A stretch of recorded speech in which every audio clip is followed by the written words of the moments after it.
नमस्कार दोस्तों, मैं बनवास कुमार आपका स्वागत करता हूं मेरे यूट्यूब चैनल में। तो दोस्तों, मिशन सक्सेस माइंड में आपका हार्दिक स्वागत है। तो दोस्तों, आज का अपन जो टॉपिक पढ़ेंगे उसी टॉपिक का नाम है आहड़ सभ्यता। यानी कि जो राजस्थान की प्राचीन सभ्यताएं थी उनमें अपन ने पहले टॉपिक में देखा था हमने कालीबंगा सभ्यता के बारे में, जो प्राचीन सभ्यताओं में आती है। उसके बाद में नेक्स्ट अपना जो टॉपिक है वो है आहड़ सभ्यता। और इसके बाद में जो अगला टॉपिक होगा वो बेराट सभ्यता और गणेश्वर सभ्यता का होगा। तो आज का जो अपना टॉपिक है वो है आहड़ सभ्यता।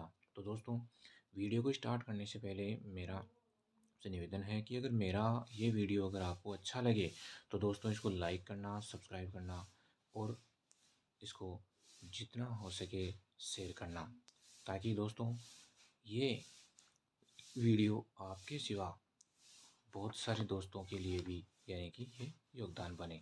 और दोस्तों, नोटिफिकेशन बेल पे भी प्रेस करना, ताकि आने वाली जो भी नई वीडियो के बारे में नोटिफिकेशन सबसे पहले आपको मिल सके। तो जी हाँ दोस्तों, बिना किसी टाइम वेस्ट किए हुए चलते हैं अपने टॉपिक के ऊपर। तो आहड़ सभ्यता। आहड़ सभ्यता आहड़ सभ्यता के बारे में थोड़ी जानकारी एक बार इसके नाम से ही देखते हैं। आहड़ सभ्यता। तो आहड़ सभ्यता का जो नाम है आहड़, तो आहड़ से ही अपन आज से लेते हैं, यानी आहड़ सभ्यता कहाँ पर विकसित हुई थी? ये उदयपुर जिले में विकसित हुई थी। उदयपुर यानी आहड़ कहाँ पर है? उदयपुर में है। आहड़ कहाँ पर है? उदयपुर में है। इसी आ से इसी का ही प्राचीन नाम है आघाटपुर, यानी कि इसको धूलकोट भी बोलते हैं। यानी कि आहड़ सभ्यता या आहड़ का प्राचीन नाम या दूसरा नाम अगर एग्जाम में पूछा जाए तो इसका नाम क्या है? आघाटपुर। और धूलकोट भी इस आहड़ सभ्यता को कहा जाता है। इसी आज से एक और लेते हैं कि ये कौन सी नदी, यानी कि आयड़ नदी के किनारे ये सभ्यता विकसित हुई थी। यानी कि पूछा जा सकता है, एग्जाम में कई बार पूछा भी गया है कि आहड़ सभ्यता कौन सी नदी के किनारे विकसित हुई थी? ये आयड़ नदी के किनारे विकसित हुई थी। इसी आज से और लेते हैं अपन एक क्वेश्चन और कि अक्षय कीर्ति व्यास। कहने का मतलब है अक्षय कीर्ति व्यास, यानी कि आर्य सभ्यता की जो खोज की थी, यानी कि खोज करता थे, वो कौन थे? अक्षय कीर्ति व्यास। जी हाँ दोस्तों, अक्षय कीर्ति व्यास 1953 यानी कि 1953 ईस्वी में आर्य सभ्यता की खोज की गई थी। इसके बाद में इस आप से ही लेते हैं अग्रवाल। यानी अग्रवाल का मतलब है कि RC अग्रवाल, यानी कि रतन चंद्र अग्रवाल। RC अग्रवाल यानी कि रतन चंद्र अग्रवाल। रतन चंद्र अग्रवाल कौन थे? इसके उत्खनन करता थे। यानी कि आर्य सभ्यता की जो खुदाई का कार्य किया गया था वो किसकी देखरेख में किया गया था? RC अग्रवाल यानी कि रतन चंद्र अग्रवाल। और अब आगे अपन चलते हैं है, इसी का ही दूसरा जो पॉइंट है से लेते हैं अपन हसमुख धीरज साकलिया, यानी कि SD साकलिया भी इसका शॉर्ट नाम कई बार देखने को मिलता है। यानी कि रतन चंद्र अग्रवाल यानी RC अग्रवाल जो उत्खनन करता थे, इनके जो सहयोगी थे वो कौन थे? हसमुख धीरज साकलिया। यानी हसमुख धीरज साकलिया ने भी उत्खनन का कार्य किया था आहड़ सभ्यता को। अब आगे चलते हैं। आगे नेक्स्ट अपन चलते हैं आयरन नदी से अपन ने देखा था बनास नदी, यानी कि आयरन नदी, बनास नदी। यहाँ पर कौन सी नदी मिलती है? आयरन नदी में बनास नदी मिलती है। बनास नदी मिलती है तो आहड़ सभ्यता को बनास संस्कृति भी कहा गया है। ये ध्यान रखना, आहड़ सभ्यता को बनास संस्कृति भी कहा गया है। इसके बाद में जो बनास जो पॉइंट है, बनास से लेते हैं अपन वह बिना हत्थे के जलपात्र, यानी कि बिना हत्थे के पात्र, यानी कि बिना हत्थे के जलपात्र भी यहाँ, यानी बिना हत्थे के जलपात्र भी यहाँ से प्राप्त हुए हैं। ये बहुत ही मोस्ट क्वेश्चन है, नोट कर लेना कि एग्जाम में पूछा जा सकता है कि बिना हत्थे के जलपात्र कौन सी सभ्यता से प्राप्त हुए हैं? तो ये आहड़ सभ्यता से प्राप्त हुए हैं। इसके साथ साथ धूप बत्ती भी यहाँ से प्राप्त हुई है। तो इन दोनों का, यानी कि बिना हत्थे की जो जलपात्र है और धूप बत्ती है, इनका संबंध कहाँ से बताया गया है? इनका संबंध बताया गया है ईरान से। ध्यान रखना, यानी कि इनका संबंध कहाँ से बताया गया है? ईरान से इनका संबंध बताया गया है। ये बहुत ही मोस्ट क्वेश्चन है, नोट कर लेना। इसके बाद में जो बनास संस्कृति है, इसमें एक बनासियल बुल मिला है। यानी कि बनासियल बुल यानी कि मिट्टी का जो वर्षभ की मूर्ति मिली है उसी को ही बनासियल बुल कहा गया है। यानी कि बहुत ही मोस्ट क्वेश्चन और कई बार ये क्वेश्चन पूछा भी गया है कि मिट्टी का बना हुआ वृषभ की मूर्ति कहाँ से प्राप्त हुई है? बनास संस्कृति से, और जिसको बनासियल बुल भी कहा गया है। संस्कृति से अपन लेते हैं ती से मिलता है अपने पास एक पॉइंट ताम्रवती नगरी, यानी कि आहड़ सभ्यता को ताम्रवती नगरी के नाम से भी जाना जाता है। ये भी बहुत ही मोस्ट क्वेश्चन है और कई बार ये क्वेश्चन रिपीट हो चुका है एग्जाम में। तो दोस्तों ताम्रवती नगरी यानी कहने का मतलब है आहड़ सभ्यता को ताम्रवती नगरी के नाम से भी जाना जाता है।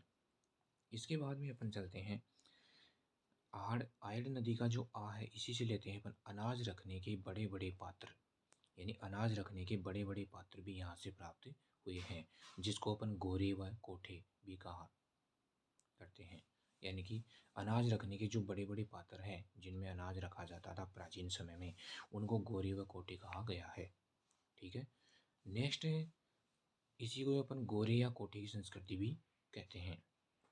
अब बात आती है आगे नेक्स्ट आहड़ सभ्यता। आहड़ सभ्यता के बारे में और भी जो कई क्वेश्चन अपने पास है उनके बारे में देखते हैं। बहुत ही मोस्ट क्वेश्चन है देखना। आहड़ सभ्यता, आहड़ सभ्यता 4000 वर्ष पूर्व की सभ्यता है, ये ध्यान रखना।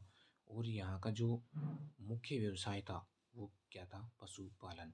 यानी कि आहड़ सभ्यता 4000 ईस्वी पूर्व की सभ्यता है, यानी कि इसका जो समय है वो 4000 ईस्वी पूर्व का, यानी 4000 वर्ष पूर्व, सॉरी 4000 वर्ष पूर्व है।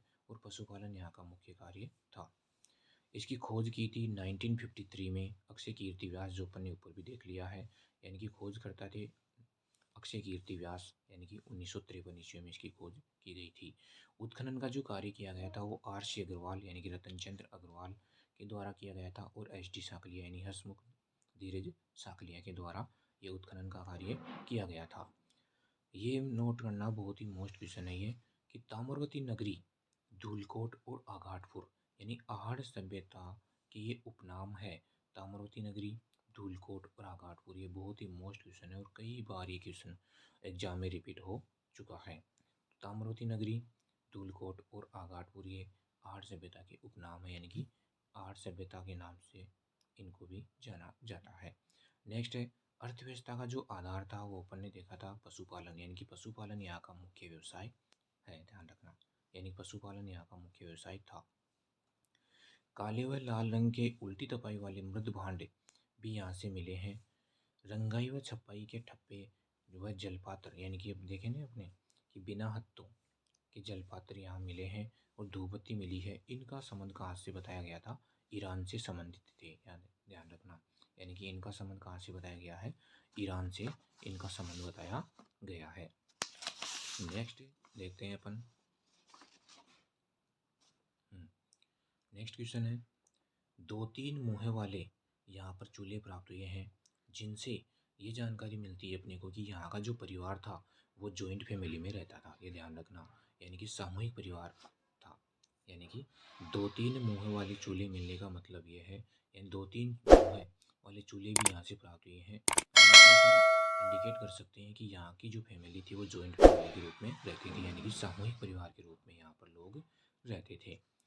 एक क्वेश्चन और भी नोट करना, बहुत ही मोस्ट क्वेश्चन है, बहुत ही मोस्ट क्वेश्चन है कि इंडो ग्रीक मुद्रा यहाँ से प्राप्त हुई है। इंडो ग्रीक मुद्रा यहाँ से प्राप्त हुई है। इस पर यूनानी देवता अपोलो का चित्र यहाँ पर दिखाई देता है, यानी दृष्टिगोचर होता है। नेक्स्ट है, तांबा गलाने की भट्टियाँ यहाँ से प्राप्त हुई है।